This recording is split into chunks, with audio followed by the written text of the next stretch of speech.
World Bank explains special intervention to states. To have a very good institutional arrangement in place and best practices in terms of public debt management so that public borrowing and public debt management at the subnational level will be sustainable.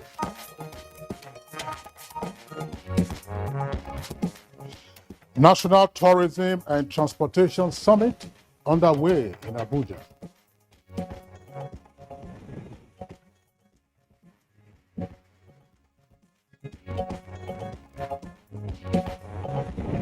Federal government reopens Kamba border after 3 years of closure. We have resharpened our anti-smuggling strategies. We insist on 100% examination. We will not treat kindly on any cases of concealment.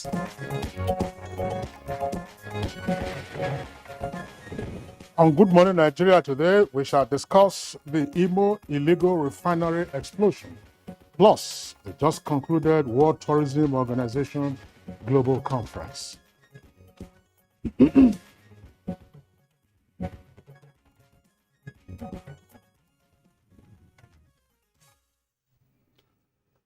Well, in the last few days, Kinsley, the nation has been in shock and trauma over the death of more than 100 persons as a result of the explosion at an illegal refining site at Abuja Forest in the Ohazi-Egbema local government area of Imo State. That's very true, Nadabo. Now, the incident has once again raised issues pertaining to the operations of so-called artisanal refiners and the consequences of their activities, which require measures to contain so as to avert further loss of lives and property, as well as damage to the environment. And Kinsley, you could recall the recent happenings in Rivers State over the operations of the illegal refineries in which the state government clamped down on the operators for causing colossal health challenges in the state. You're right, Nadab. Of course, we had also discussed on Good Morning Nigeria relating to the soot pollution in rivers. But the latest incident in Imo State appears to be the worst, as it were, considering the number of persons that are reported to have died in the explosion, which has been described as a catastrophe and national disaster. Truly speaking, that was the president's statement, really. And in his reaction, naturally, President Muhammad Buhari said responsibility for the loss of lives and property must squarely lie with the sponsors of the illegal refinery, who, and I quote, he said, we must all be caught, who must all be caught, that is, are made to face justice. The president also urged community leaders, the police, and the Secret Service to never allow the reoccurrence of such heartbreaking incident in any part of the country. Now, Imo State Governor Hope Uzodinma, who criminalized the activities of the operators of the site, described the incident as horrific. So the question to ask is, why is it that there is persistence in the operation of this dangerous and illegal business? And what should be done, as it were, to wean them off their illegal activities in terms of operating the refining sites, which of course would include the rupture of crude oil pipelines, and what steps can be taken to avert a reoccurrence of the disaster in Imo. I'm Kingsley Osadolo. Thank you for joining us this morning. And I'm Yusuf Nadabu Usman, welcoming you to our flagship program on the network service of the NTA, coming to you live from our headquarters here in Abuja.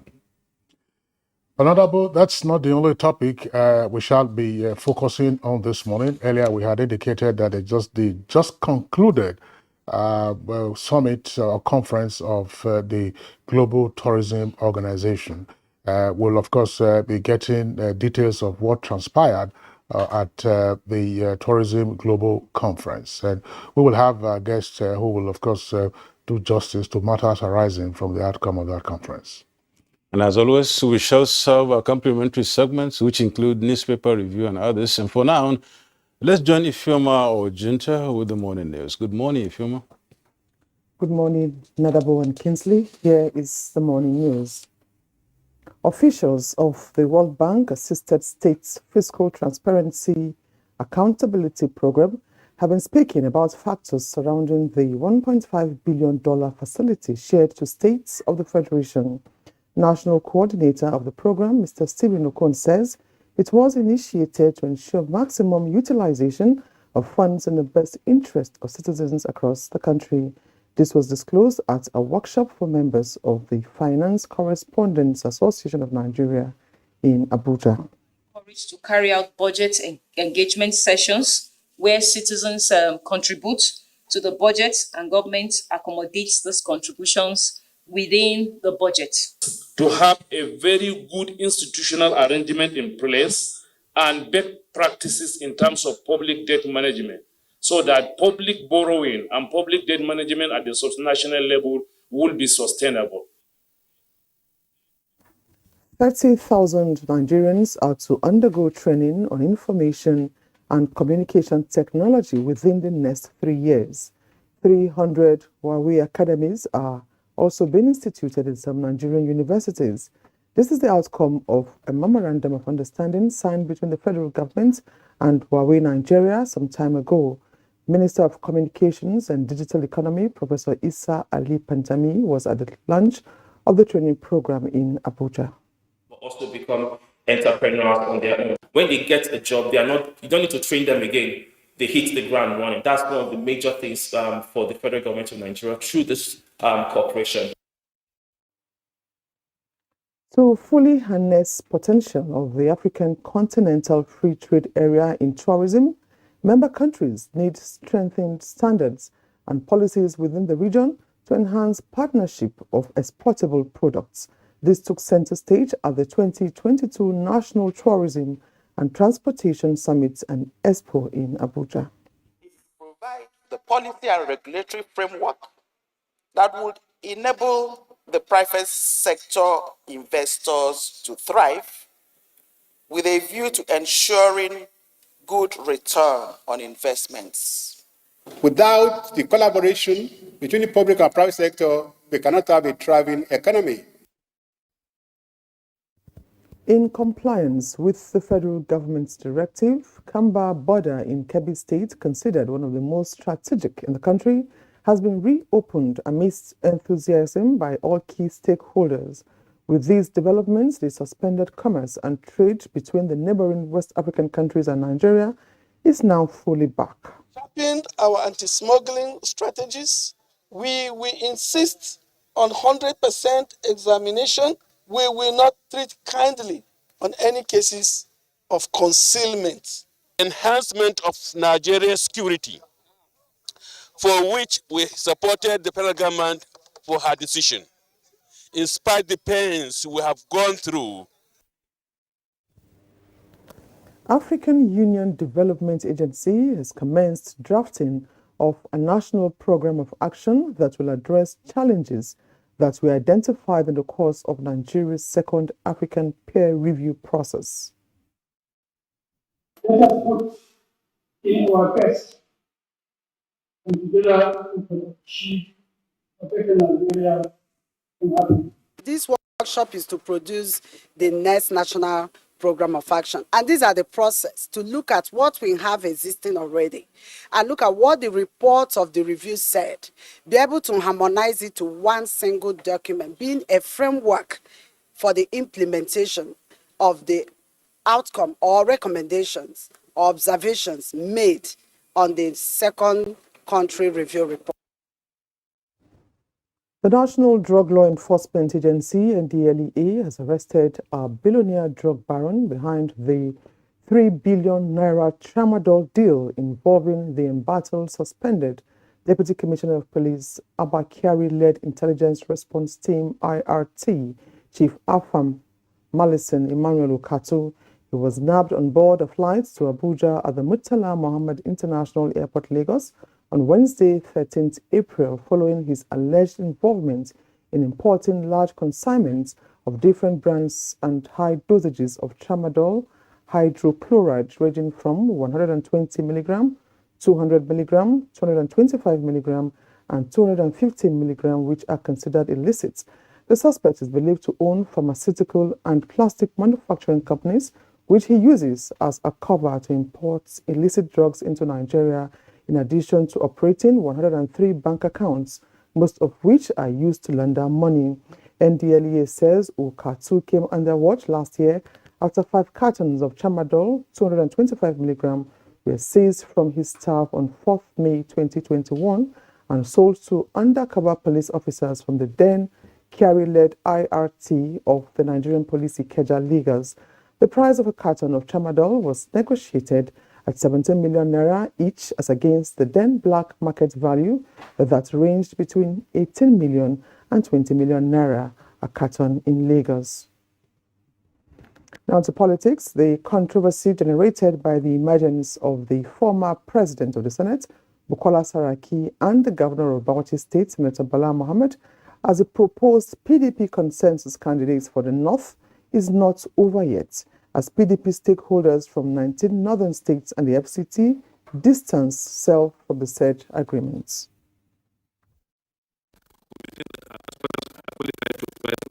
Presidency under the banner and under the PDP banner, and we shall continue to support, promote, and campaign and win the presidency by the candidate produced by a national convention scheduled for 28th May to 29th May 2022.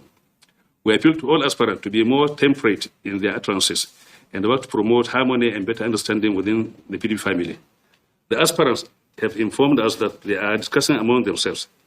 They are consulting other senior citizens in order to create a better understanding and unity among themselves. Their ultimate objective is to build a national consensus that will produce a national candidate for the party. We urge them to keep up with this commendable effort. That's the news for now. Good Morning Nigeria continues with Kingsley and Nadabo after this break.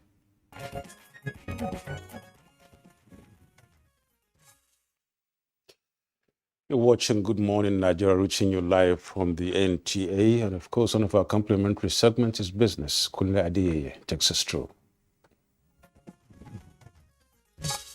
Taxation is a fundamental way governments of different countries raise revenues, which makes it possible to finance investments in human capital, infrastructure, and the provision of services for citizens and businesses, with the disclosure that Nigeria's tax to GDP ratio has increased from 6 to 8% and efforts to raise it to 12% on the way. Economic watchers as well as Nigeria's economic managers believe Nigeria's economy will be more diversified. It's just a matter of enlightenment to let taxpayers know that they're supposed to pay their taxes and at the same time hold the government accountable. When you pay your taxes, the government will generate the revenue to make sure that our economy is better, to make sure that there is security in the economy. The issue is that how many people are paying personal income tax in Nigeria? Very few people. Very few people are paying personal income tax in Nigeria. But we're supposed to develop a system where majority will pay. And quickly to the details of Monday's tradings on the floor of the exchange.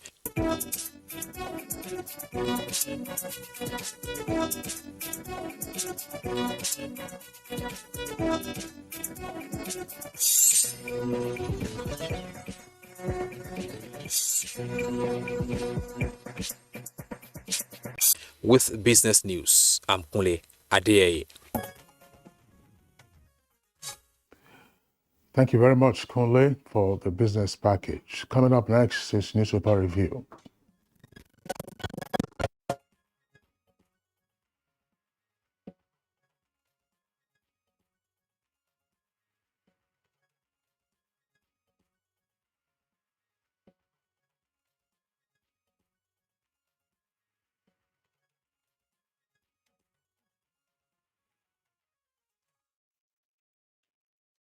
Now let's welcome Bayo Atebe. Bayo, good morning. Thank you, Yusuf. Good morning. Good morning, Kingsley. Right, Bayo, good morning, good to see you. Thank you. That's right. Good to see you. Welcome once again. We have some few papers here which we really want to look at, especially their front pages. With me right here is the Al Jazeera Nigeria, that is. So we have some few stories on this front page here. And we'll start right under the masthead. We have Nigeria records worst cholera outbreak in 2021, says World Health Organization. Al Jazeera, Nigeria, says Nigeria records worst cholera outbreak in 2021, according to the World Health Organization. Details of that on page 4. On page 24, which really is the main story here, it says, maybe it's a quote, I guess, "We are broke," governors cry out. We are broke. And then the writers blame worsening insecurity, poor economic environment, and then highlight impact of rising expenditures and others. You get details of that on page 24. Moving down a little, Buhari congratulates Macron, reiterates support. Details on page 2. And on the left-hand side of the newspaper, we have 3 stories there, one of which is on page 11. It says, World Malaria Day, states others harp on eradication. And on page 4, EFCC arrests man for defrauding Emir in Kwara. And finally, on page 10, we have, it will be betrayal of Nigerians if I don't contest. Yes, that's a quote from Oshibanjo. On the right-hand side of the page, there are 3 stories there too.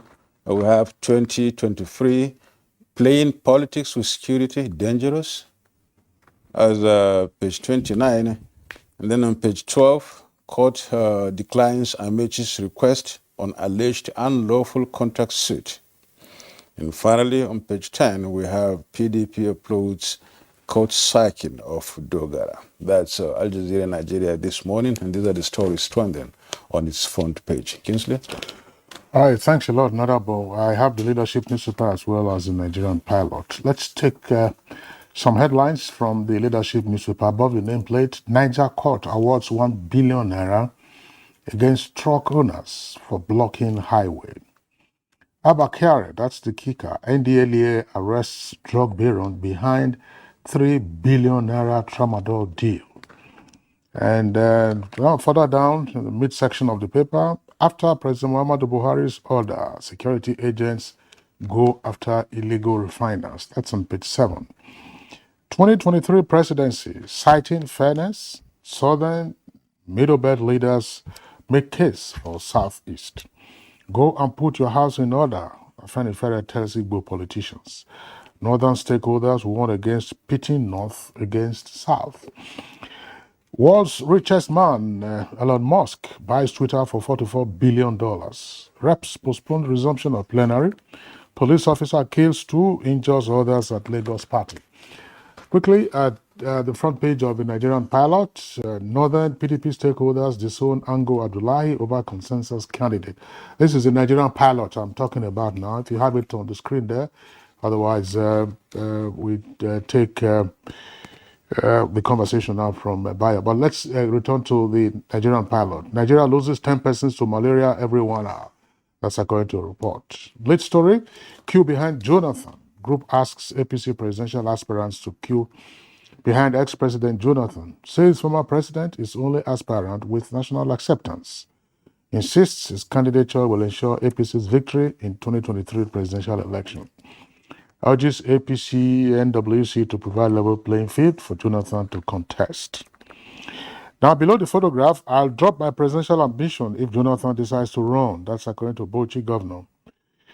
Alabo Graham Douglas, one-time Minister of the Federal Republic, dies at 82. That's page 5. Nnamdi Kanu goes to court, says secret trial unconstitutional. Why aspire to be president if you can't raise 100 million naira? That's attributed to the APC spokesman. And federal government recorded 2.23 trillion naira fiscal deficit in Q4 2021. That's the 4th quarter of last year.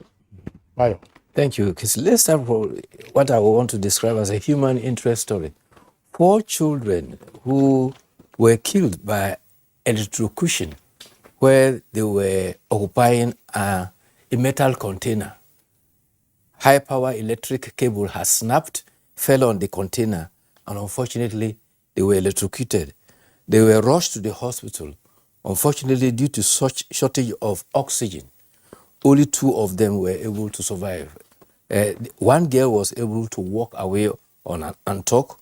The other boy is now on a danger list and has been rushed to Obafemi Awolowo University. The Benin Electricity Distribution Company has condoled the family of the persons. In fact, two of the children were on holiday with their aunt for the Easter break when this unfortunate incident happened, and they are siblings of the same family. The BEDC says that this happened where the container was placed under a high tension cable. In fact, 11 kilovolt tension cable is snapped. And he says that there's nothing they can do because as BEDC, they have no authority to ask people to vacate their location. The only thing they can do is to disconnect them from the power. But the normal 11 meters that is allowed between the power line is often ignored, and people build under tension cable. And this is the consequences that has happened. Unfortunately, 4 of the kids died. Former Minister of Aviation, who served under the General Ibrahim Badamasi Babangida administration, has died. Is Mr. Alabu Graham Douglas. He was aged 82. He's said to have died at a private hospital in Abuja. He hails from Abonema in the Akukutoro local government area of Rivers State. As before serving as Minister for Aviation, he also served one time as Minister of Labour and Productivity, and at another time as Minister of Tourism under President Obasanjo. He worked before that time with the Nigerian Petroleum Refinery Company of Port Harcourt between 1969 and 1977. All Igbo indigenes have been urged by the political and traditional rulers to go ahead with their presidential aspiration for 2023. Speaking at a greater Nigerian conference at Abuja, they encouraged them to do so in any political party of their choice. A communique which was signed by the chairman of the meeting, Okwesireze Nwodo, resolved that on zoning, it is a matter of other regions that have benefited from the zone. They observed that we recognize that zoning is legal, just as the federal character principle that is provided for in the Constitution, adding that we have resolved that the ambitions of all presidential aspirants of the Southeast extraction will be supported regardless of the party. The communique says that the conference resolved and concluded that the support of other geopolitical zones for the presidency of the Southeast extraction is very, very germane. They also add that the president from Southeast will usher in an era of unity, peace and progress in Nigeria, grounded in justice, equity and fair play. Presidential aspirants from the Southeast were at the conference. Other leaders, including Chief Edwin Clark, as well as Chief Ayo Adebayo, were also at the conference. In Imo State, outlaw separatist group enforcing sit-at-home yesterday were alleged to have caused a bus to tumble. The proscribed IPOB members were said to be shooting sporadically into the air, and a bus driver who was trying to make a U-turn unfortunately hit a barricade and the bus tumbled. 4 persons sustained serious injuries and had to be taken to hospital. In the same Imo State, the Imo Police Command says they have raided an arms foundry suspected to belong to the Eastern Security Network. This was found at Umuaka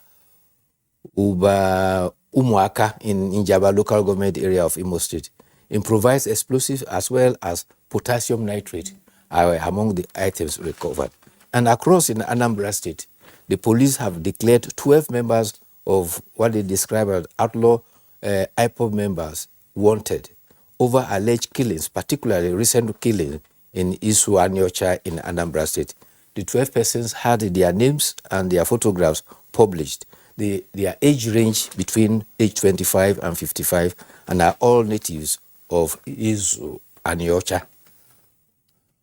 Well, talking about criminality now, crime and criminality, the Ogun State Police Command says that it has arrested 9 suspects, which are a syndicate operating along the Abekuta Ayetoro Road. They got a wind from intelligence that the criminals had two motorcyclists who were the errand boys. After arresting the errand boys led them, a team of the police, the local hunters, vigilante, and Amotekun into the forest, and they were able to arrest them. And across in the, I think, across in Lagos, the NDLEA says that it has arrested a billionaire drug baron who is alleged to be behind a 3 billion tramadol that was seized of recent. This also involved the former head of the intelligence response team. Femi Babafemi, the spokesperson for the NDLEA, says that they identified the baron as he was about to board an aircraft in Lagos heading for Abuja. They gave his name as Chief Afamu Ukato. He was arrested at Murtala Mohammed Airport, Terminal 2, while trying to travel to Abuja. So those are the outlook of stories across the papers. All right, Bayo, we are having two topics for discussion this morning. So we'd like to thank you for being around. Thank you. We'll see you again tomorrow. You're watching Good Morning Nigeria on the network service of the Nigerian Television Authority. We'll take a short break now. When we return, we'll get ahead with our principal items for discussion.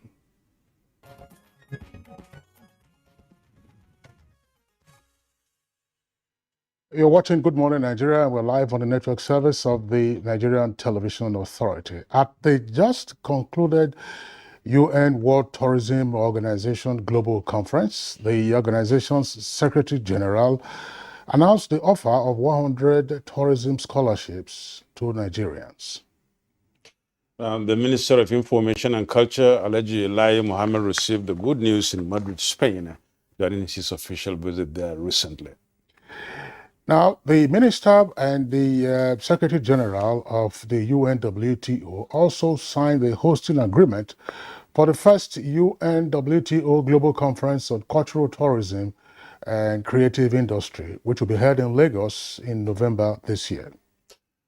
And joining us in the studio to speak more on this, or rather on this subject, is Alhaji Lai Mohammed, Honorable Minister of Information and Culture. Welcome to Good Morning Nigeria, sir. Good morning, everybody. Right, good to see you, Honorable Minister. Yes. You were recently in Spain, and of course you came back home, with great feats, I must say. You had, 100 Nigerians who were able to secure, scholarship from the United Nations WTO. And of course, Nigeria is going to host the global conference too in November.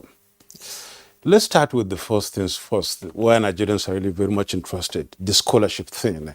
How come? Well, in the words of the UN WTO Secretary General, he said the scholarship is being awarded to Nigeria because of the commitment of the federal government in empowering the youth and also in providing quality education in the field of tourism. It's actually called United Nations. It's an online, it's a tourism online academy, which is a partnership between the UNWTO and the University of IE in Madrid, Spain. The course will lead to a certificate award in Introduction to Basic Tourism, industry management course. It's a scholarship for Nigerians who are willing to study the basic, things about tourism. So I believe that it's going to encourage many more Nigerians to actually look into the industry. Very soon we are going to make public the criteria for those who qualify for this scholarship. But we want to do it in conjunction with the various stakeholders, such as the Federation of Tourism Association of Nigeria and the other groups that are involved, in tourism practice in Nigeria. What is the validity of the offer for Nigerians to take up these scholarships? In other words, by what time? I think by October. By October this year, we should have finalized the arrangement. And I believe that yes, I think it's by October. Yes, but like I said, the details will come out very soon. Okay, Nadabi, we're going to ask a question. Yeah, I really want to just find out, just like right into what you asked, talking about the duration of the course. Yeah, because I think those are details that would make available to the public later. Like we say, it's an online academic course. It's an online academic scholarship, which means people can stay anywhere in the world and enroll, and they'll be certified at the end of the course. Okay, that's interesting. But there was also the story about the hosting agreement between your good self and the Secretary General of the UNWTO, that the first global conference on cultural tourism and creative industry. What is that conference all about, and how is it different from the just concluded global conference? Actually, what we went to do in Spain was not a global conference. What we went to do in Spain was actually to sign the hosting right. What transpired in Madrid on the 19th of this month was the signing of the hosting right between Nigeria and the UNWTO. And why that is, and actually that right is to give Nigeria the opportunity to host the first ever global conference on cultural tourism and creative industry, which actually has been tagged first UNWTO Global Conference on linking tourism with culture and the creative industry, pathway for recovery and inclusive development in tourism. There are often reasons for, allowing countries or making countries host such conferences generally. There are reasons for that, and I believe Nigeria should have qualified to host that. I don't know what the reasons are, and why are you so keen about hosting this and talking about global conference on tourism and looking at the position of tourism, especially in Nigeria, especially in the third world, why it is not really thriving so much? Yeah, like I said, this is a global conference, not just on tourism, but on tourism and the creative sector. Okay. And you see, the creative sector, which is at the center of this conference, is a job creator. Not only a job creator, it's a job creator especially for the youth and for women. In Nigeria, we've said time and time again that the creative industry is actually our new oil, that all we need to do is tap into it. So you will recall that the creative sector accounts for 3% of the global GDP. And this is about ranging about 2 to 7% of the GDP of countries all over the world. In addition, revenue from the creative industry, according to the UN estimate, is about $2.25 trillion. And the creative industry employs over 30 million people worldwide. So anything that would you do to reposition the creative industry is aimed at creating more jobs and making more people wealthy. Now, you rightly ask, why would Nigeria qualify to host this conference? I think the choice of Nigeria to hold this conference is the clearest indication so far of the growing recognition of the role of Nigeria as a hub for the creative industry, not just in sub-Saharan Africa, but in the entire Africa, because it's actually our music, our film, our gastronomy, and our fashion that is driving the tourism industry in Nigeria. So that is why we take it as a golden opportunity to further re-establish and further reposition the creative industry in Nigeria. And what this global conference is going to do to Nigeria, like I say, is going to showcase, give us a global platform to showcase to the whole world what we can offer in the area of cultural tourism and the area of the creative industry. And it's not just Nigeria that is coming to showcase, because that's why it's called a global conference. At least I think one country from each of the 6, zones, that is Asia, South America, Europe, will also come to showcase their own, cultural tourism and creative industry. What is cultural tourism? Like I say, cultural tourism, it's those tourism aspects that are specific and cultural to specific regions. Take, for instance, when you look at our masquerades, when you look at our parades, when you look at our festivals, those are cultural tourism because it is the part of our culture that drives tourism, part of our culture that attracts people to come to Nigeria.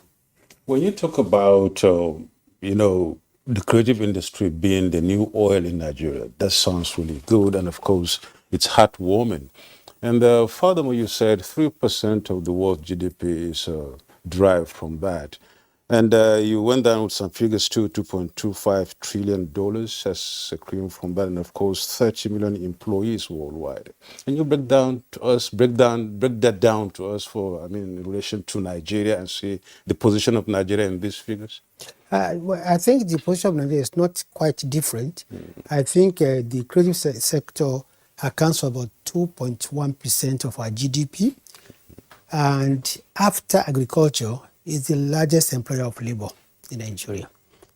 I think that says it all. So because the creative sector, when you look at it, is not just cultural tourism. Like I said, it includes film, it includes music, it includes fashion, it includes gastronomy.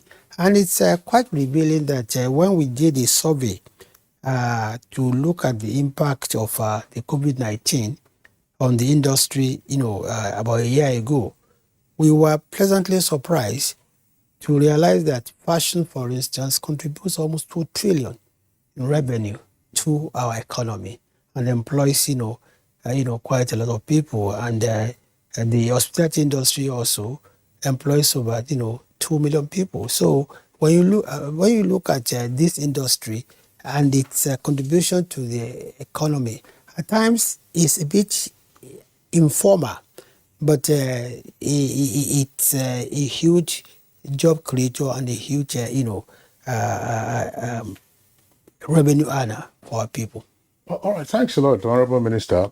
Let's interrogate aspects of the creative industry. You talked about the gastronomic perspective, which is also a part of that. It could also be cultural. Ahead of this conference, have you had a review of your thoughts on the quality of jollof rice in West Africa, and which is the best?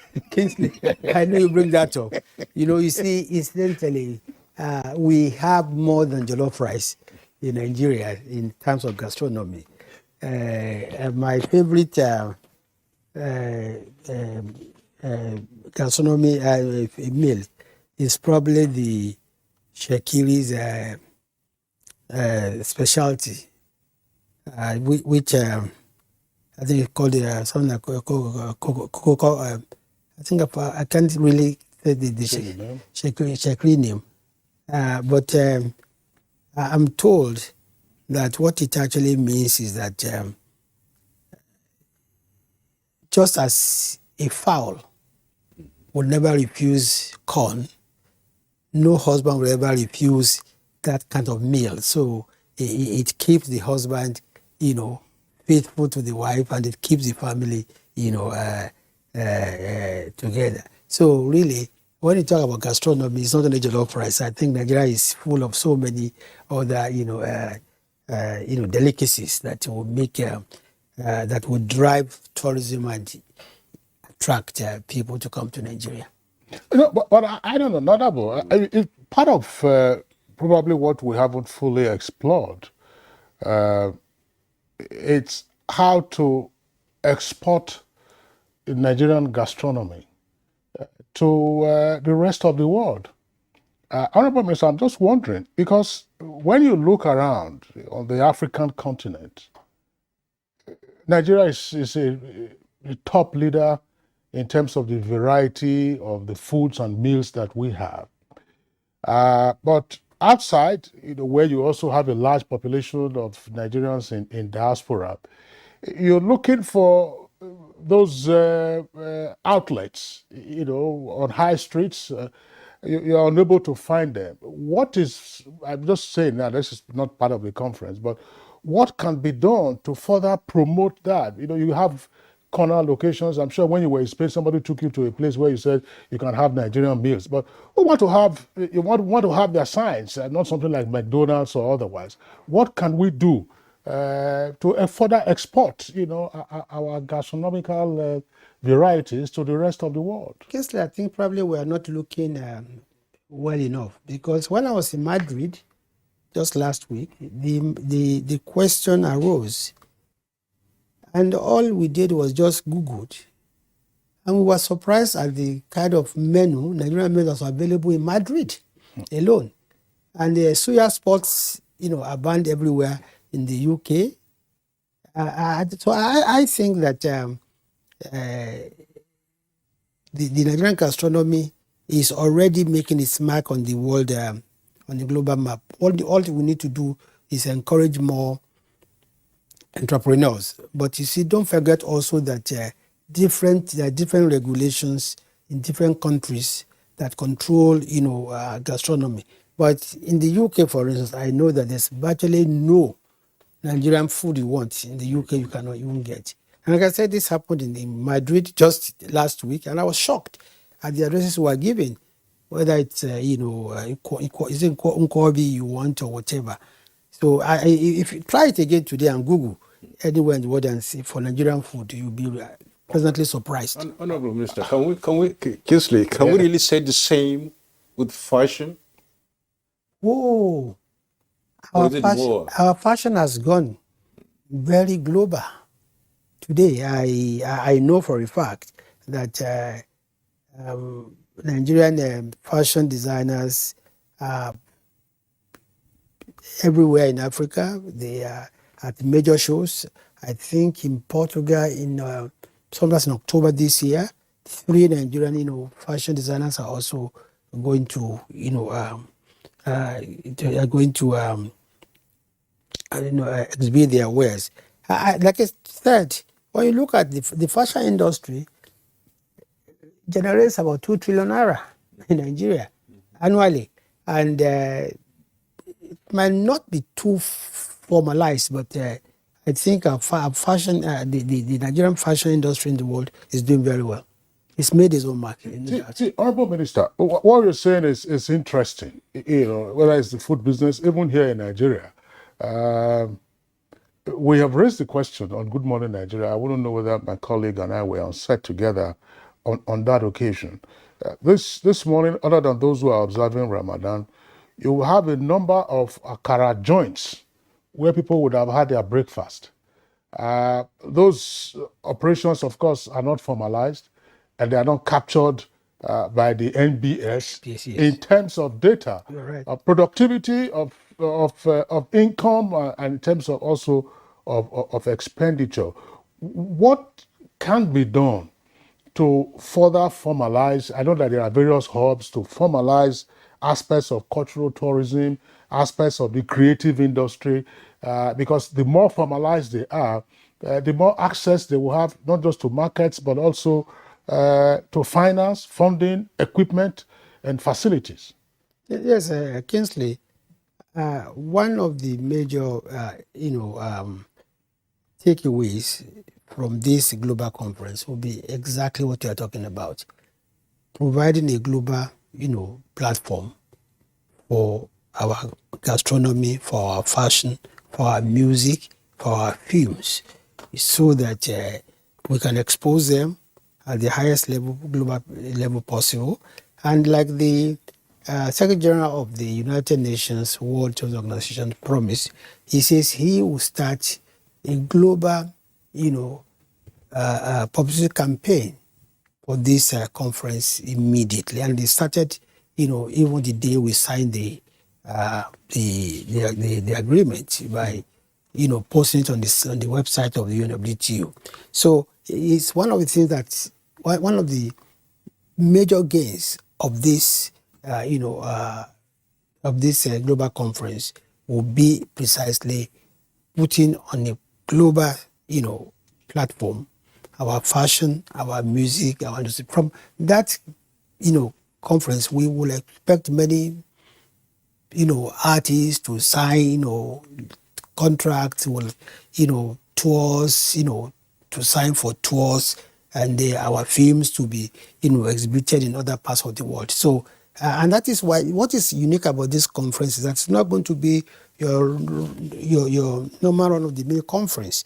It's going to be a back-to-back exhibition, performance of film, of music, of fashion, of animation and the like. So I think you should book a seat at the National Theatre for this. And that is where the conference is going to hold. Yes. But National Theatre is undergoing renovation.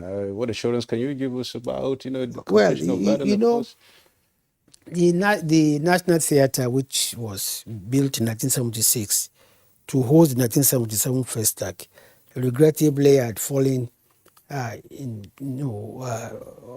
into disrepair for almost for more than 4 decades. It never saw any form of renovation or proper maintenance, and the fabrics, the facilities, the services had depreciated. Fortunately, and we must thank Mr. President, who provided the enabling environment for the central bank, the bankers committee led by central bank, to invest over $100 million into the renovation and rehabilitation of the National Theatre.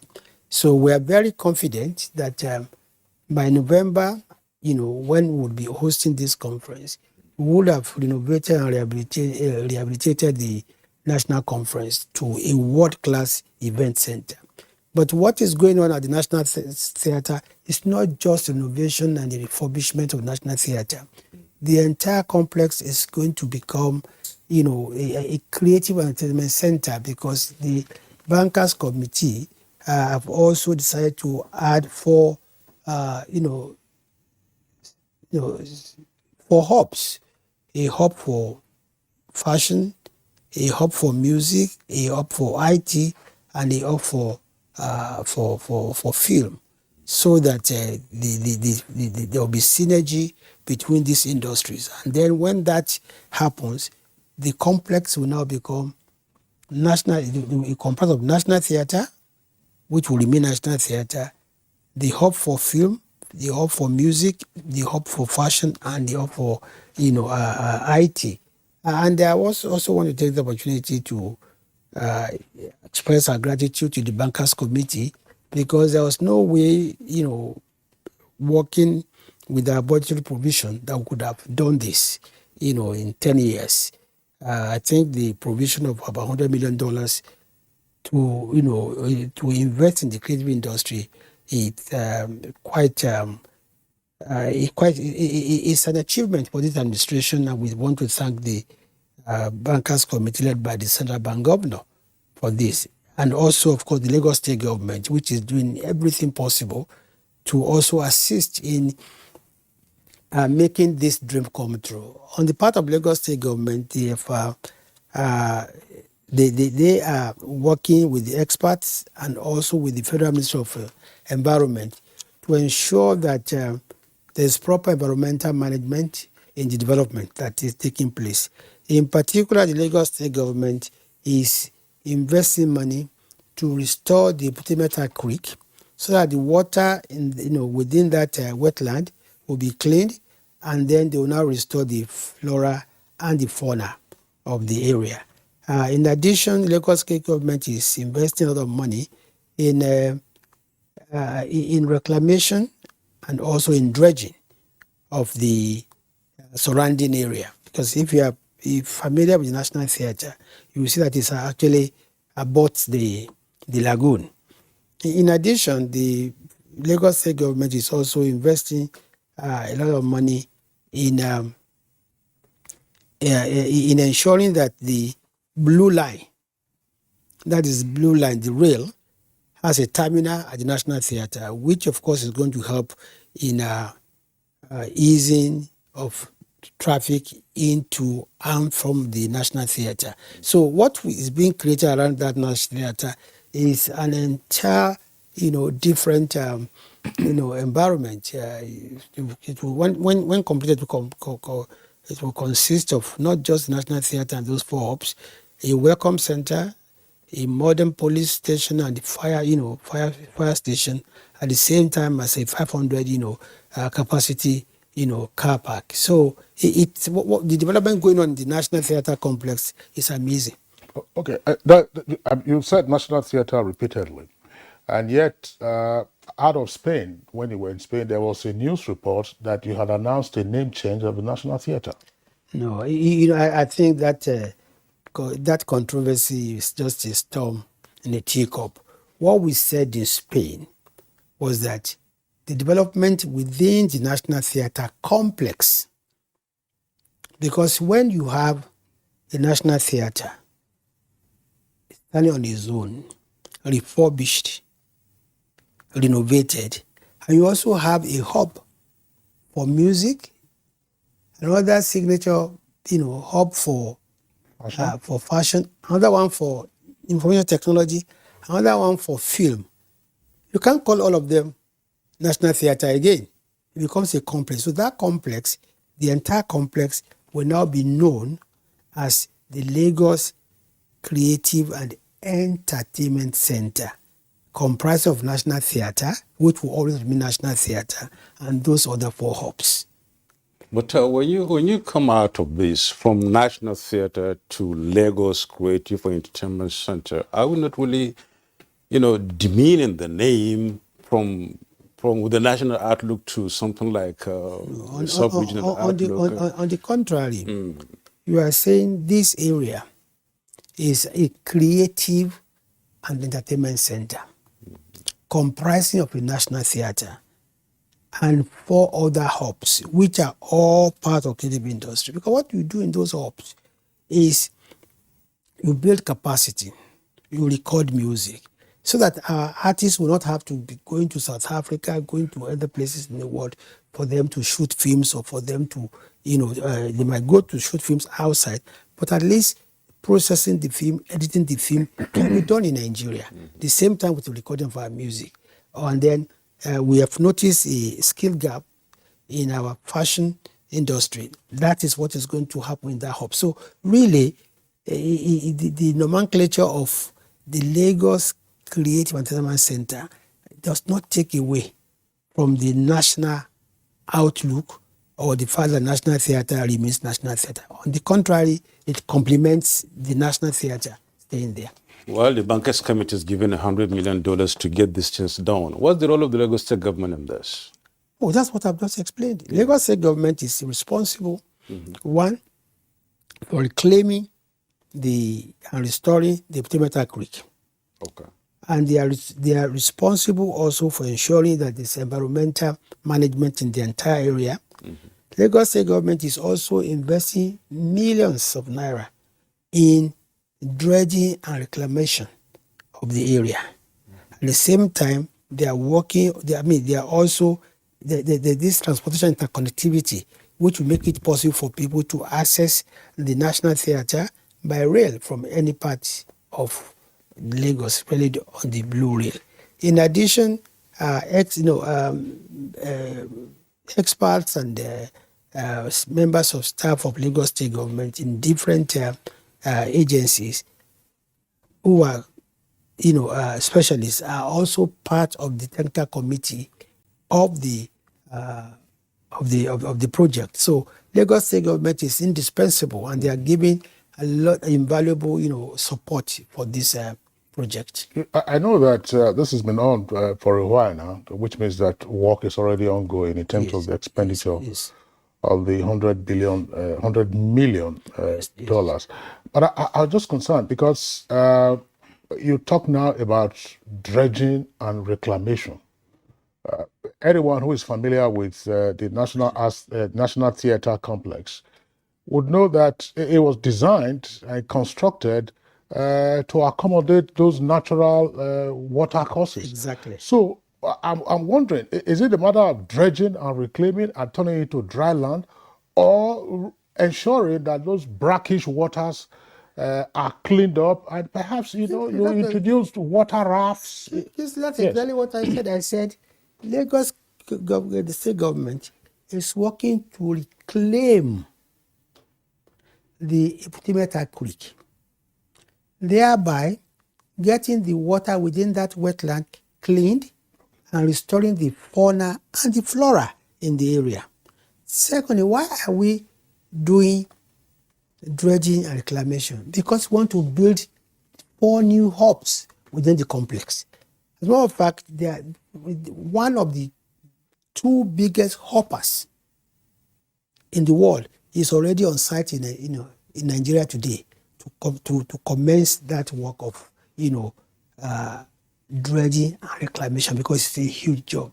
You see, you cannot build on that those hubs without this dredging and reclamation. So the dredging and reclamation is to give a very sound foundation for the 4 hubs, and at the same time, the Lagos State government is working hand in hand with the Federal Ministry of Environment to ensure that this environmental, management of the activities within the area, and that is why the reclamation and restoration of the Eputimeter Creek is so keen.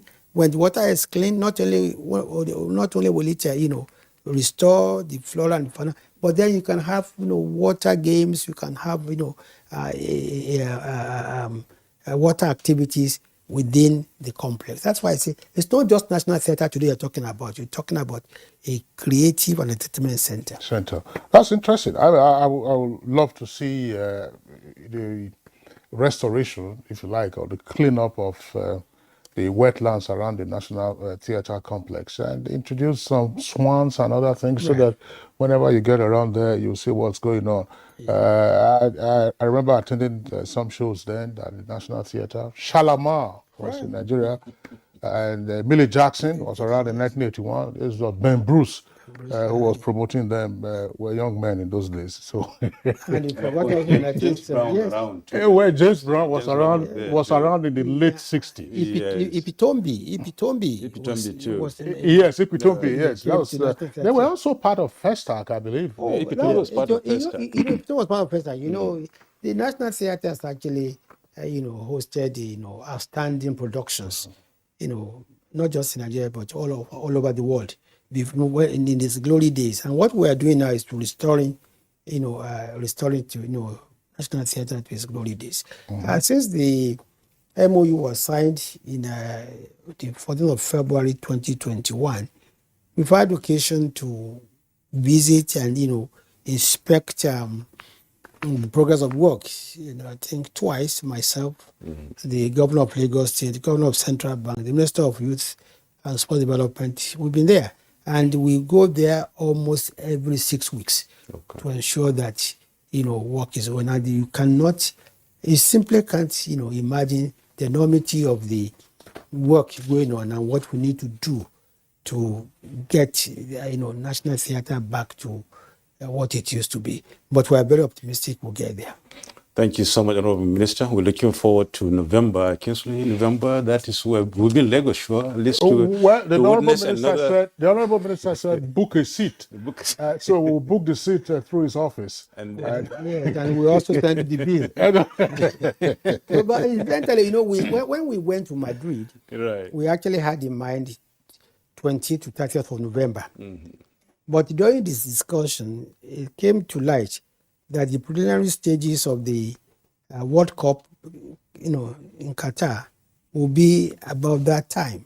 We didn't want any distraction from this global event. That's why we moved it forward to 14th to the 17th. Oh, that's great. Yes, That's so really that great. the attention of the whole world will be in Nigeria and will not be, shared between Nigeria and Qatar.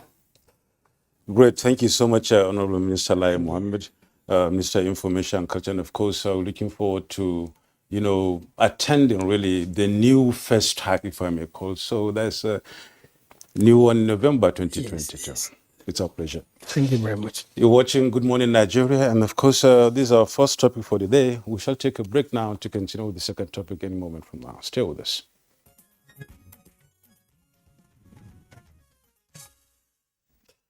Well, Imo people in particular, and indeed Nigerians,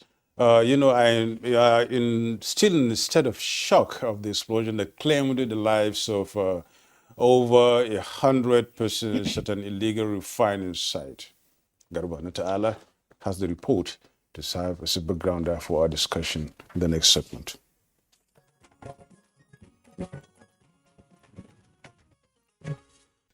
Another disturbing scene witnessed in Nigeria is the recent oil explosion in Imo State as a result of activities of operators of illegal refineries. Scores of people are reported dead, while many others injured. The incident no doubt generated hue and cry over the activities of illegal refineries in the country. My sister just born from fire. Just like that. It's a painful sight. Even I cannot even recognize her here. I came here, it was something very imaginable.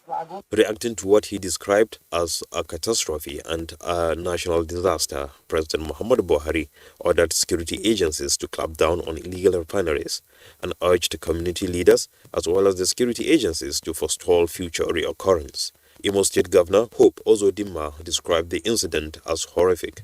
This is what we have been crying for in the state. It's an economic sabotage to our country where people steal our crude oil, refine illegally, and even without the guarantee of the quality of such products, sell to the people. And some people suffer engine failure and all sorts of problems with their vehicles as a result of these illegal activities. So people must be law-abiding. People must refrain from taking into any activity that will amount to national economic sabotage, criminality, and all that. So it is a very wrong thing. That does not mean that I'm not pathetic for the loss of lives associated with the incident. It's unfortunate, but also I want to use that to, through that, advise those who are still in that practice to desist from such act. Similar cases were recorded in River State in the past, but not of higher magnitude to the latest incident in Imo State. Illegal refineries have been known to be a lucrative business but risky. Hence, operators of these illegal refineries have been declared wanted for air pollution in River State. What workable measures could possibly be put in place to forestall future occurrence of this incident? Could youth stop indulging in such illegal activities? Guests on Good Morning Nigeria will be discussing on these issues and more.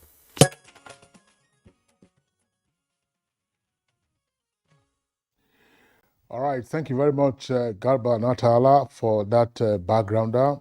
My colleague and I were just whispering to each other while the backgrounder was rolling. There was a slip there. The Imo people couldn't have been crying for such a disaster. Crying over the disaster would be the correct way to state it. But let's have our guests right now, welcoming them to the conversation segment. Haruna Lawal Mohammed, Acting Deputy Commandant General in charge of operations at the Nigeria Security and Civil Defense Corps, more popularly known as Civil Defense. He's here in the national headquarters in Abuja.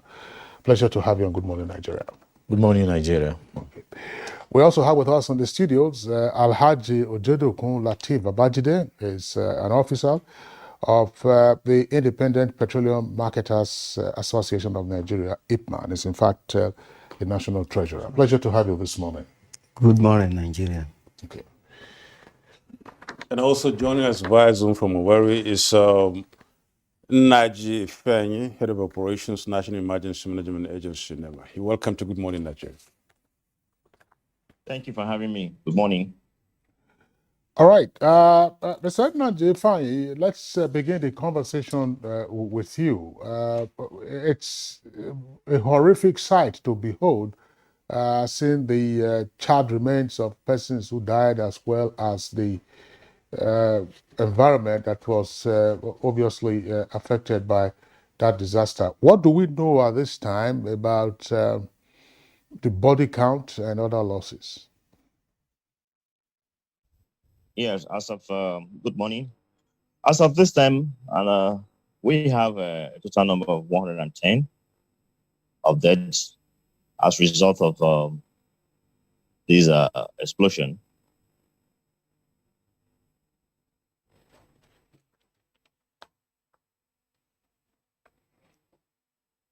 Then, there was a freeze to your Zoom connection. Just go ahead and respond to the question, please. Okay. Presently, we have 110 casualty, and some of the community people whom lost one of their own have come to take some of the corpses for burial. Getting to the site is a very pathetic situation and a very gory sight, because all the affected persons were burnt beyond recognition.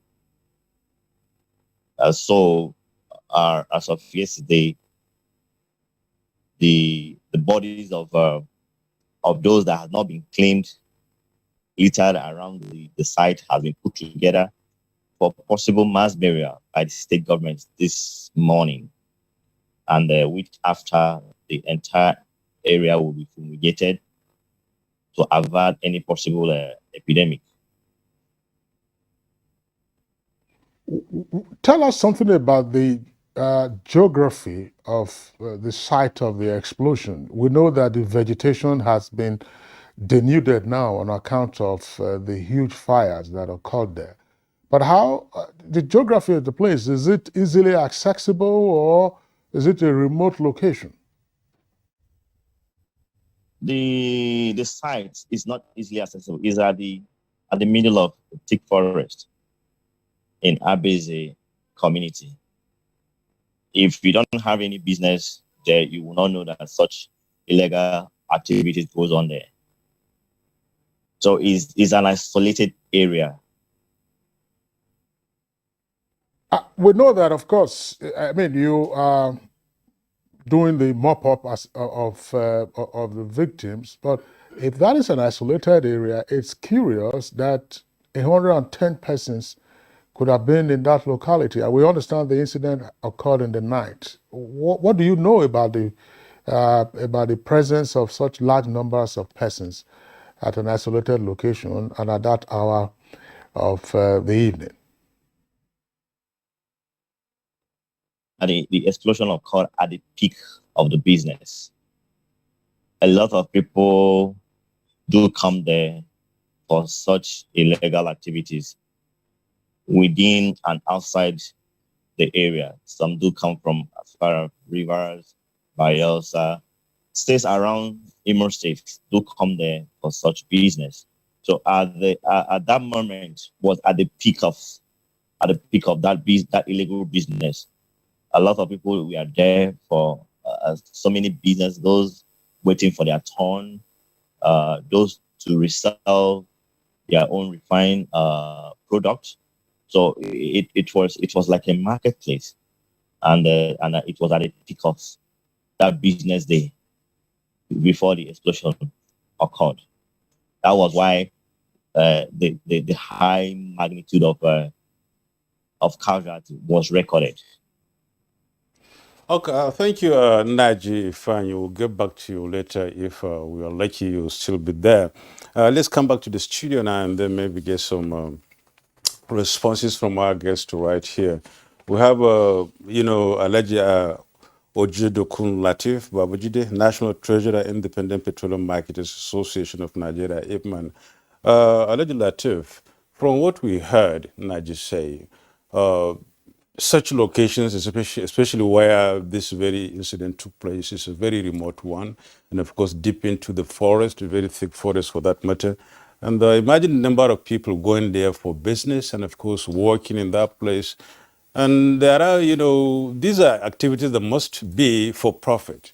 And of course, when they refine this oil, perhaps your men come out to pick them and then go out with them and then sell them or whatever. I don't know. What would you say about, this kind of location and its accessibility given the oil being produced there?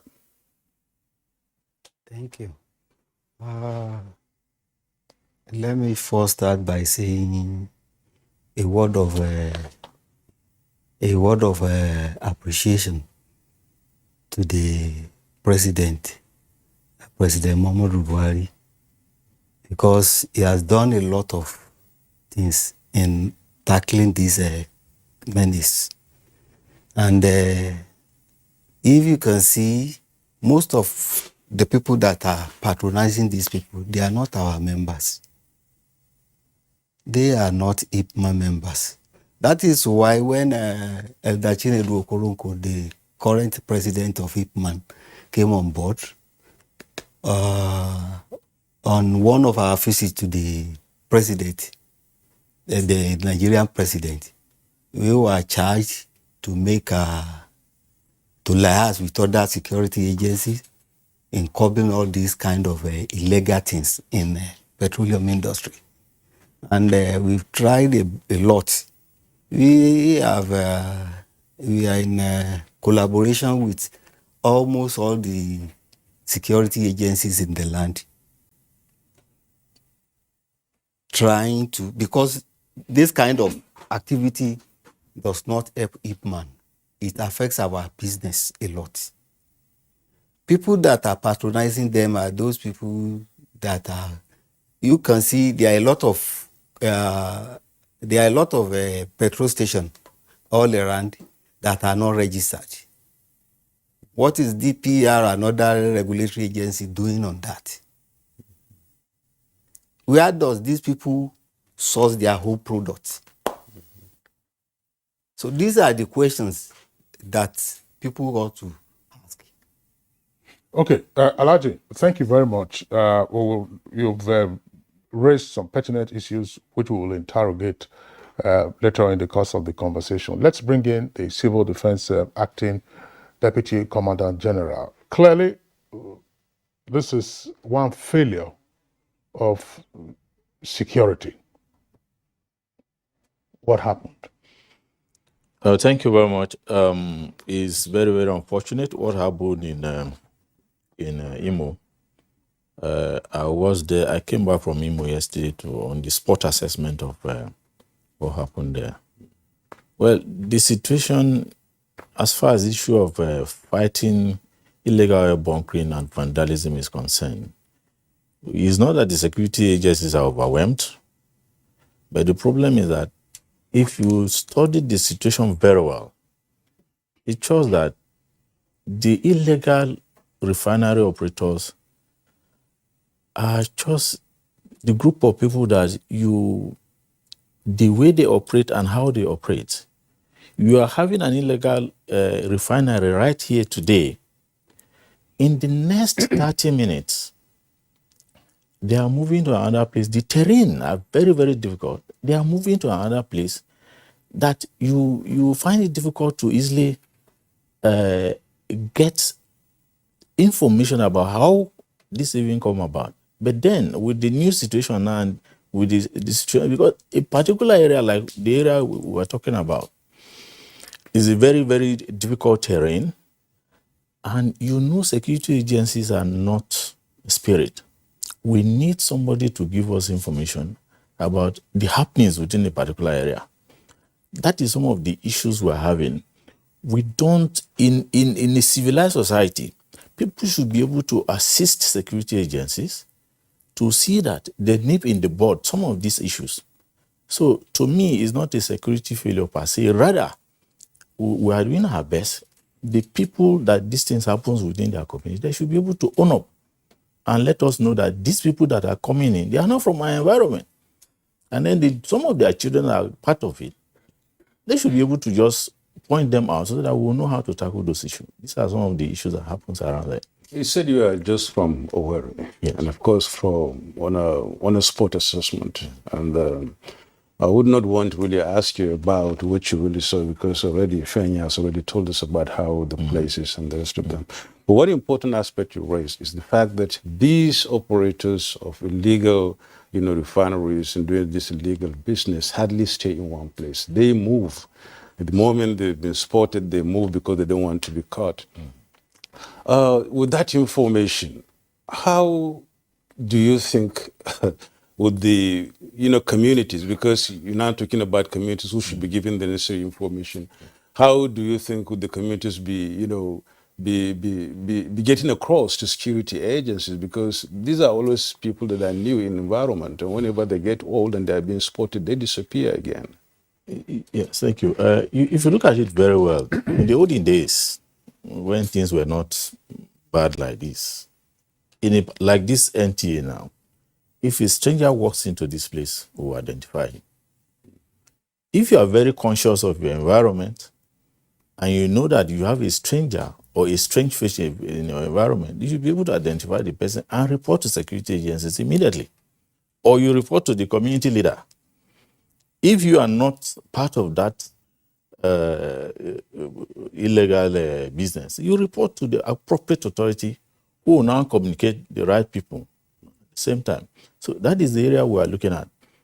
Information is very key in fighting vandalism and illegal air bunkering in this country. So it is very, very important. If you get to the sea, in fact, there is no way that the activity of that magnitude will be happening, the number of people involved, though we know quite well that most of the illegal refinery operators operate dead in the night. Most cases. The daytime when everybody is going to work, they are sleeping. So that is the activity. So it's always, despite the fact that if you have that type of volume of movement within your environment, it's very, very important you report to the appropriate authority. So there is no way we will not know what happens in our environment. Like when I was driving in this morning, somebody is around. He has to ask me to identify myself because he knows already that, yes, somebody is coming in and so person is coming in. It's very, very important. We should not be very economical with information. Well, I was just wondering, I mean, because there's the issue of intelligence, or actionable intelligence. There's some curiosity about this explosion in Imo, because the Imo state government, through one of its commissioners, declared a certain named individual wanted for being the operator of that illegal refinery.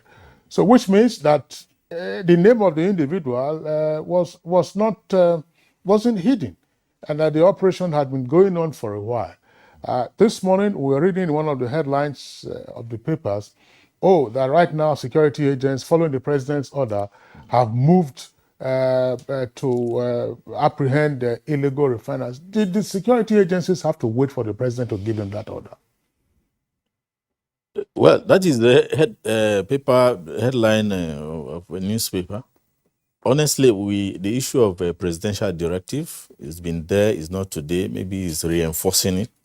And we have been working on that. If you look at it very well, the issue of trying to apprehend illegal refinery operators, we've taken it very serious and we have been working on it very seriously. The person mentioned as one of the owner of the refinery, in most cases, from my experience, some of the operators of those refineries, they are sitting somewhere. They have the foot soldiers who are communicating with them. as with what happened, you discover that he's alive. And even those who are very close to him, who are more or less the masterminders of all this, there'll be somewhere cooling off. And the best thing is, just like what we were saying, is that intelligence to see that how those people are apprehended. And I can assure you, even with the presidential charge, all the security agencies who are working in harmony to ensure that most of those illegal refinery operators are apprehended and taken out of business. Okay. I don't know if we can, if Fanny is still there. If Fanny is still there, please can we, let's have, a little bit of an idea about how bad the situation is, talking about emergency attendance now. It cannot be that the whole village or the whole community has been ravaged by this incident. There must be some survivors, and of course, given the videos we watched, of course, on social media, a lot of people have been going there to see what really happened.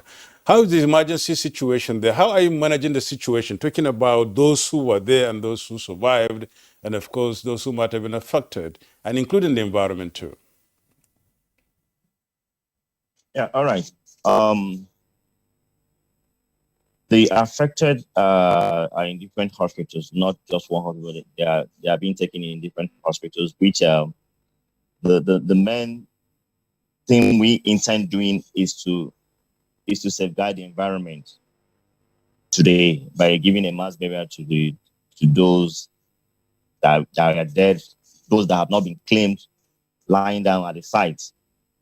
So the main activities today is to give them a mass burial and fumigate the entire site, like I said earlier, to avoid any possible epidemic.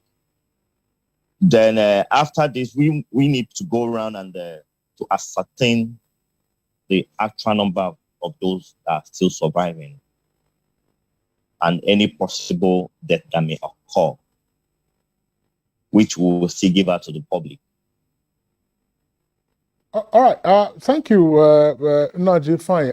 Just again, give us a sense of if you can imagine the size of the area where this explosion took place and also impacted.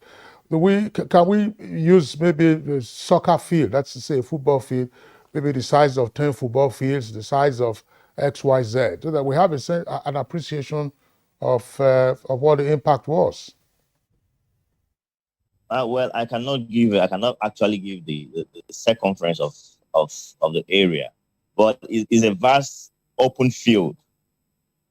Like I said earlier, it's an open market. It's a vast open field, and they have series of points where you come in, pick tally, where you make your payment and the rest before getting to the refining site. So, but the explosion was so huge that it cut across all those areas. Okay, Naji, well, that is one explosion. Imo is an oil-producing state, by the way. Do we know of any other illegal site that is not been discovered or where disaster hasn't struck in and around Imo? Right now, I cannot say. If not that this explosion occurred, I wouldn't know that such an illegal refinery existing in that location. But I think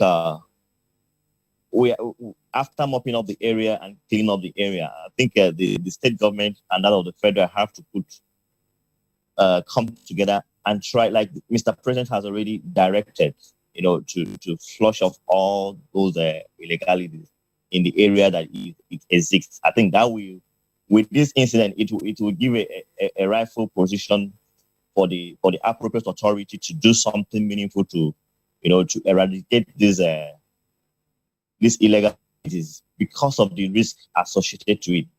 Like what I saw on ground, they are not mindful of safety measure. All they're after is just to come and do their business and get their money, but the safety measure was not put in place. So I think it's better to checkmate some of this in and to abolish these illegal activities for us not to experience such huge loss again. Mr. Ifeanyi, I don't know if you can just throw more light on this a little bit. Obaize, this the area where why this incident really happened. And I don't know, how far is it from the local government headquarters? And when you mentioned really that, of course, there are spots, or can I say checkpoints as to where you should be going one after the other before you reach the real, spot where the refinery is in order to get your product if you've gone there to buy or to do business or whatever it is. Give us a sense of how far it is from the local government's headquarters, and of course, how accessible is it? It cannot be just a footpath or whatever. There should be a road, because these commodities cannot be brought out on shoulders or whatever it is. It should be on trucks and vehicles. The accessibility, like if you don't know the place, you don't know it. Even for us to get to the site, we have to look for someone that can help us get access to the area. It's a difficult terrain because these activities is at the middle of the thick forest. Our basic community is at the middle of the forest where these illegal activities is being carried out. So if you don't know the terrain, you don't know. If you don't have any business there, you don't know the area. Okay, Naji, thank you very much. We'll hopefully return to you in the closing stages of this conversation. Now back to the studios. Alhaji Ojodogun of Ipman. Well, we are discussing the Imo illegal refineries. On Good Morning Nigeria, we've had back-to-back conversations on these artisanal refiners. And we were told that in rivers, before they were dislodged by the governor, that tankers normally would queue to get products from these illegal refiners. You said most of them are not your members. Is that suggesting that some of them could be your members? What do you know about those who are evacuating products, mostly diesel, from these illegal refineries? As I've said earlier, those patronizing them are those indulging in illicit business transaction. And they are not IPMA members. Ordinarily, you cannot carry petroleum products without a tanker. And a tanker is not only associated with IPMA members. There are some other members of the public that are using tankers. Anybody, you can buy a tanker. Nobody will query you. What do you want to do with the tankers? And I will be driving it to NTA every morning. You employ those that will drive it for you. So the mere saying tankers there doesn't mean it's IPMA members. We are collaborating government efforts to curb these illegal activities because it's affecting us. You can see a lot of cars, a lot of vehicles destroyed in this explosion. You can see it. Instead of those people to go and buy from us, they patronize all these illegal shanty places. Government should. Ipman, how do you get your diesel supply? We get it from private depot and government depot. NNPC have diesel that they are selling. Yeah, because the reason I'm saying this, when we had that conversation on Good Morning Nigeria, there's a claim that some of these illegal refiners are in big business, a big illegal business, in the sense that they refine, it is not just the trucks that are parked there, they refine and then use barges to go and store on ships that are on the high seas, that would then claim to have done a round trip from refineries elsewhere, mostly in Europe, and then come back to Commonwealth and say they are supplying you diesel. Are you aware of this? I'm not aware of that. And I'm not in a position to know that because I'm not a major marketer. Ipman doesn't have a depot. So taking the fuel from ship doesn't concern Ipman. We only buy from depots. Our members buy products from depot, either government depot or private depot. So the issue of ship carrying illegal products, I think governments will shine their light into these activities of these so-called private depot owners. How do you explain? No, I just, we're not putting you on the spot, but this is for public enlightenment. What is the explanation, therefore, for the scarcity and high cost of diesel at this time? Once there is crisis in the world on petroleum issue, once the price of crude oil goes up, invariably it will affect the price of refined products. So that is why we have an increase in price of diesel. Okay, I will come back to you finally on this program, at least to hear your views about what needs to be done. But let's hear from Haruna Lawal. I'm glad. I'm always very excited about the fact that you are from Owerri recently. Yesterday, you specifically, you said, because having to have come just recently gives one a sense of knowing or getting first-hand information, especially Nigerians. I posed this question to Ifeanyi earlier on, talking about the accessibility of this area and how people get into this area. Look at the number of people that were involved in this accident. I mean, those who died, only 110. Some of must have gotten some high degrees of injuries, some burns, and a lot more. And there are communities inside these kind of places. But getting into that place is one thing that boggles the mind, really, because even if you said, because before they could get there, it was a Herculean task for them.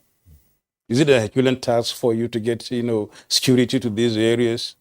Yes, most of the illegal refinery sites, getting to them is always a very big problem. You must have to park your vehicle far away to get in there.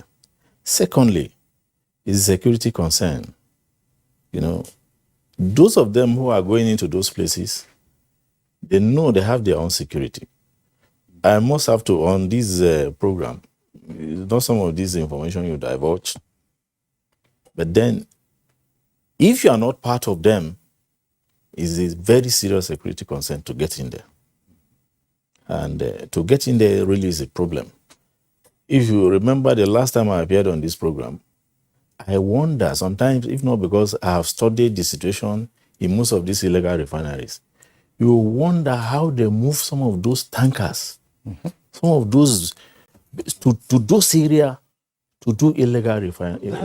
That's the question. You understand? So movement to that area is a very serious, is a concern, moving into that terrain.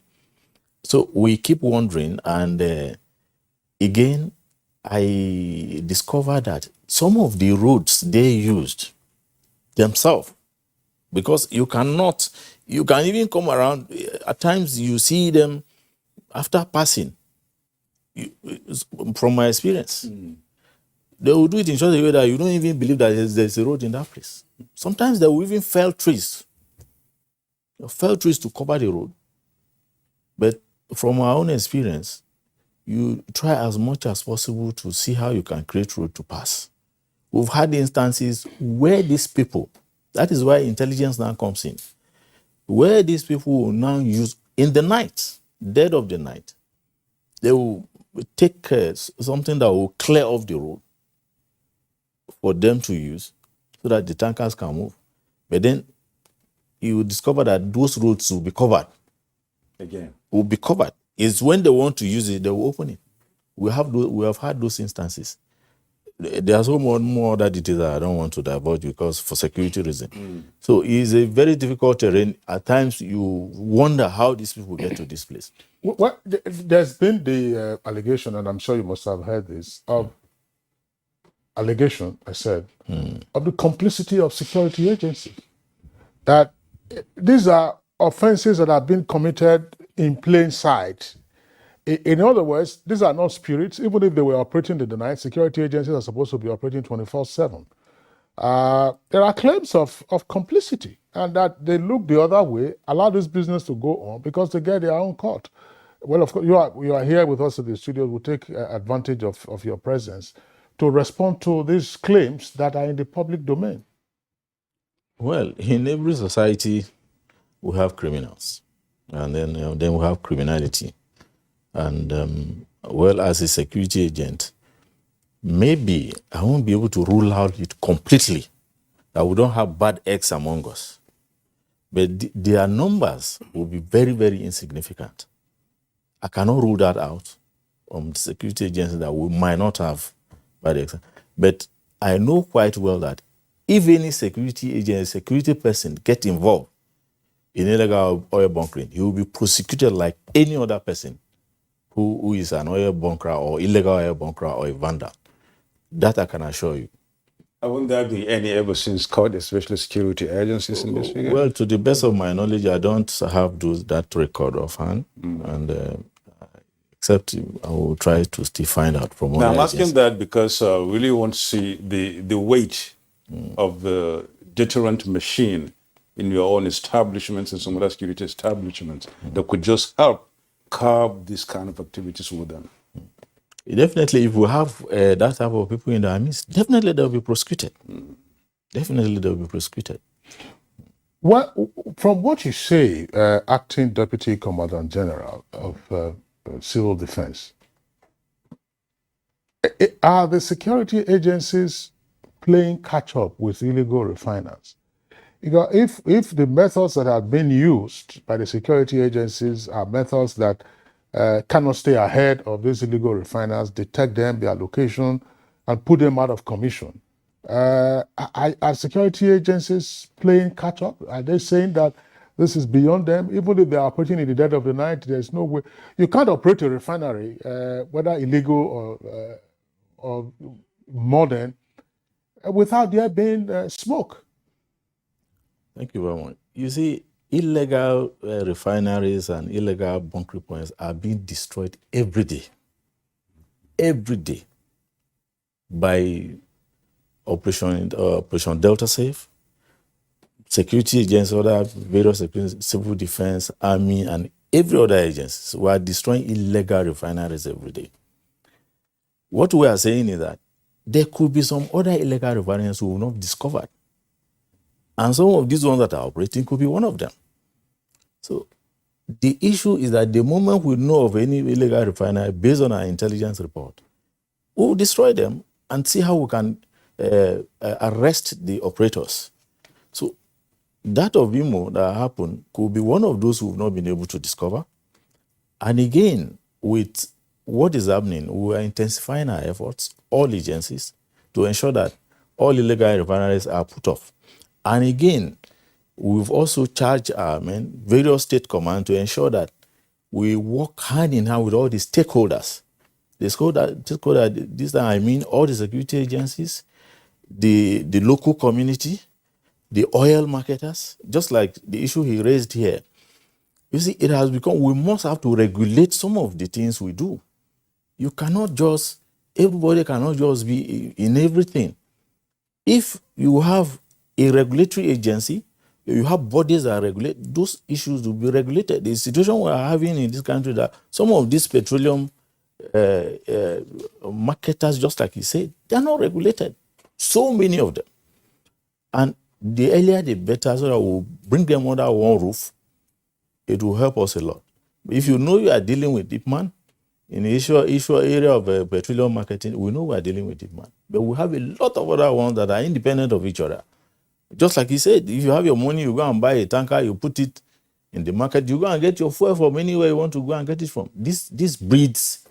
If you don't have a place to market your product, you won't go and take product from any illegal refinery. Mm-hmm. Okay. Yeah, because Nadabo, it's interesting when they evacuate your products from the illegal refineries, they don't dispense them to their tankers. They will take them to a dump. Maybe it's a filling station or otherwise, from where the retailers now. Sir, is it been a challenge? Have you had interaction with, I think it's the authority is called now, after the enactment of the Petroleum Industry Act, what was formerly called DPR, has been split into the commission, which is upstream, and then the midstream and downstream, which relates to the authority. In terms of the, shall we say, complexity of the operation of these illegal refiners and the purchasers of their products, to make the job a bit easier for the security agencies, have you brought on board the chieftains of the authority regulating downstream and midstream to say, look, IPMA says these are not our members. MoMA will say they are not our members. So there are many illegal filling stations and illegal operators. So how do we get rid of these persons? We've been talking to all the regulatory agencies, the government regulatory agencies over that. We've been having meetings to see that we sanitize the system. Secondly, some of these depots, we've made several arrests, to go to some of the depots to make several arrests, to ascertain, even take the sample of what we have, of what they have, to NNPC lab to ascertain the genuineness of the product.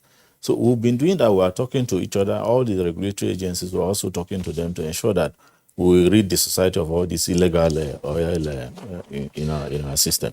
Thank you so very much, Haruna Lawal Mohammed, Acting Deputy Commandant, Commandant General in charge of operations, Nigerian Security and Civil Defense Corps, and NSCDC.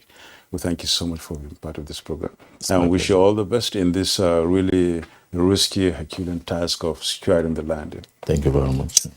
Alhaji Ojedokun Latif Babajide, National Treasurer, Independent Petroleum Marketers Association of Nigeria, IPMAN. Thank you also for being part of Good Morning Nigeria today. Thank you. We must also thank Naji Fangi, Head of Operations, National Emergency Management Agency, NEMA. It's a pleasure being part of us. Thank you so much. That was Good Morning Nigeria today, but before we go, let's take a look at the world of sports. Rivers United and Plateau United continue their title push after recording victories in their matchday 25 games on Monday. In Port Harcourt, Rivers United humiliated Niger Tornadoes 3-0, ended the MENA Club 5-game unbeaten streak. The hosts took the lead a minute after the half-hour mark, with Ishaq Rafiu lobbing the ball over Lucky Abdullahi, following a through pass from Maurice Chukwu.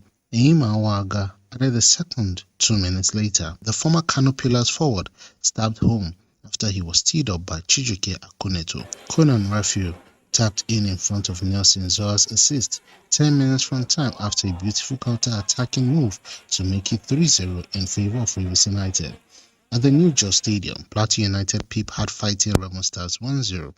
Rivers United topped the standings with 55 points from 25 games. Plateau United are in second position with 51 points from same number of matches. Elsewhere, 3SC edged out Eyimba 2-0 at the Lekan Salami Stadium in Ibadan. In the day's other fixture, Wiki Tories were held to a 0-0 draw by Heartland. And in tennis, Spanish star Carlos Alcaraz, 18, on Monday became the youngest player to enter the top 10 of the ATP World Rankings since his compatriot Rafael Nadal did so at the same age in 2005. Alcaraz climbed 2 places to 9th in the world due to his straight sets victory over Pablo Carreno Busta in the Barcelona Open final on Sunday. Britain's Cameron Norrie drops out of the top 10 to 11. It was the third title of the season for Alcaraz, having won the Miami Masters at the beginning of the month and the Rio tournament in February. Novak Djokovic still sits top of the standing despite losing to Russian Andrei Rublev in the final of the Belgrade Open. World number 2 Daniel Medvedev is out with a hernia problem. All right, let's go back now to the foreign scene. Russia says it is effectively at war with NATO and has warned that Western weapons are inflaming the conflict in Ukraine. Russian Foreign Minister Sergei Lavrov said continual deliveries of supplies and weaponry to Ukraine means the NATO alliance has positioned itself as, in essence, engaged in war with Russia, and accused the organization of inflaming the war. The diplomat also warned against provoking a third world war and said the threat of a nuclear conflict should not be underestimated. Media sources indicate that so far Russian armed forces have attacked the transport facilities supplying foreign military aid to Ukrainian army in Donbass, as well as confirmed air defense system of Russian forces that shot down 13 Ukrainian unarmed aerial vehicles in multiple settlements in Kharkiv and Kherson.